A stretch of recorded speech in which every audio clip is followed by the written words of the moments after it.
हमारे नबी के पीठ पर कौन सी निशानी थी जिसे देखकर यहूदी थर थर कांपने लगे और उनका चेहरा पीला पड़ गया? चलिए जानते हैं। काबा के पास दादा अब्दुल मुत्तलिब हुजूर सल्लल्लाहु अलैहि वसल्लम को अपने बिस्तर पर बिठाते, प्यार से खिलाते पिलाते और कभी गोद में झुलाते थे। मक्का के लोग कहते, ये बच्चा दूसरों से बिल्कुल अलग है, न कभी झूठ बोलना, न शोर शराबे वाले खेलों में दिलचस्पी, हमेशा दूसरों की मदद करना, बड़ों और बुजुर्गों का अदब करना, ये हमारे नबी की पहचान थी। ये वही दौर था जब अल्लाह ने नन्हे मोहम्मद सल्लल्लाहु अलैहि वसल्लम को बचपन में ही यतीमी और जुदाई का दर्द दिया, ताकि सब्र, हिम्मत और अल्लाह पर भरोसे का पैगाम पूरी उम्मत तक पहुंचे। हर गम, हर आंसू उन्हें उस जिम्मेदारी के लिए तैयार कर रही थी जिनसे उन्हें पूरी इंसानियत का रहनुमा बनना था। मक्का का बाजार उस दिन भी रौनक से भरा था। काबा के पास बुतों के सामने लोग हाथ उठाकर रो रहे थे, मगर सामने रखा पत्थर खामोश था, न सुनता न जवाब देता। उसी भीड़ में हमारे प्यारे नबी सल्लल्लाहु अलैहि वसल्लम खड़े थे। बच्चे उन्हें खेलने के लिए बुला रहे थे, मगर आपकी निगाहें आसमान की तरफ उठी हुई थी, जैसे दिल गवाही दे रहा हो कि ये पत्थर कुछ नहीं कर सकते, अल्लाह ही है जो हर आवाज को सुनता है। उस दिन बाजार में एक यहूदी आलिम भी मौजूद था। उसे तौरात और पुरानी किताबों का बहुत गहरा इल्म था। वो दूर खड़ा ये सब मंजर गौर से देख रहा था। उसके दिल में सवाल उठा, ये बच्चा दूसरों से अलग क्यों है? ये भूतों की तरफ क्यों नहीं देखता? इसकी निगाहें बार बार आसमान की तरफ क्यों उठ जाती हैं? वो धीरे धीरे हमारे नबी के पीछे पीछे चलने लगा। जैसे ही उसकी नजर आपके दोनों कंधों के बीच पड़ी, उसका चेहरा फीका पड़ गया। आपके कंधों के बीच मोहरे नबूवत साफ नजर आ रही थी। यहूदी थर थर कांपने लगा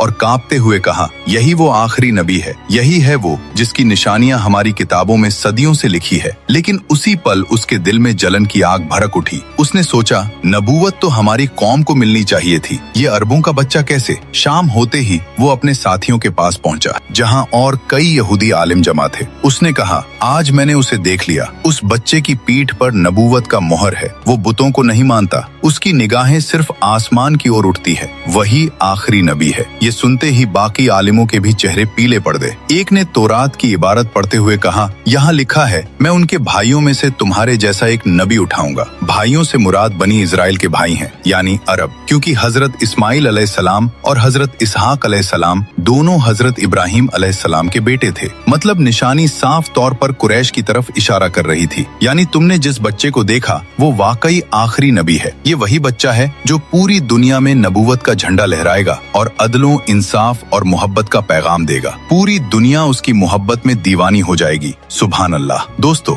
अगर आप भी नबी पाक के सच्चे दीवाने हैं तो दिल से लिखिए, आई लव मोहम्मद, और अगले पार्ट के लिए सब्सक्राइब जरूर करें।